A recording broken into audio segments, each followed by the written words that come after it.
J'ai toujours eu envie de travailler avec des cordes et spécialement les violoncelles parce que c'est peut-être mon instrument préféré. J'ai l'impression que moi j'ai été un violoncelle dans une autre vie.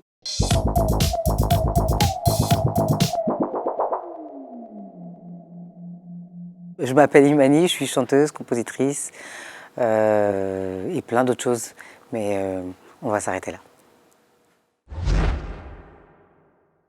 J'ai commencé la musique sur le tard, aux États-Unis, à New York. J'ai commencé à chanter dans des petits bars, dans des petits trous, là où on pouvait se brancher et jouer.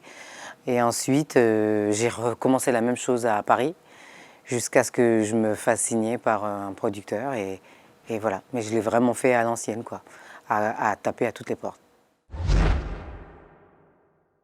Acoustic Love Session, c'est un album d'un collectif de chanteurs.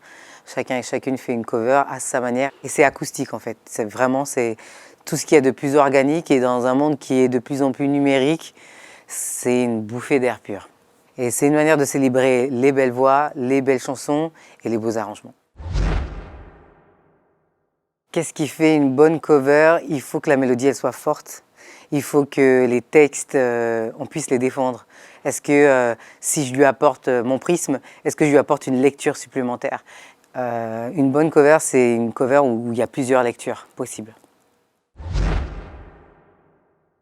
J'ai toujours eu envie de travailler avec des cordes et spécialement les violoncelles parce que c'est peut-être mon instrument préféré. J'ai l'impression que moi j'ai été un violoncelle dans une autre vie.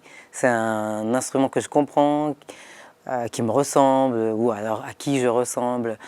J'ai l'impression moi qu'il est animé par un esprit à l'intérieur.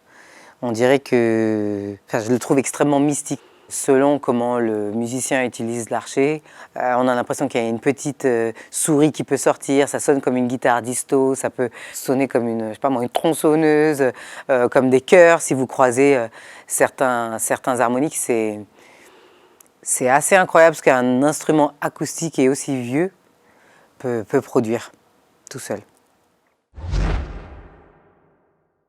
Il y a plein de titres que j'aurais aimé écrire. Le premier qui me vient, c'est un titre de Pauline Croze qui s'appelle T'es beau.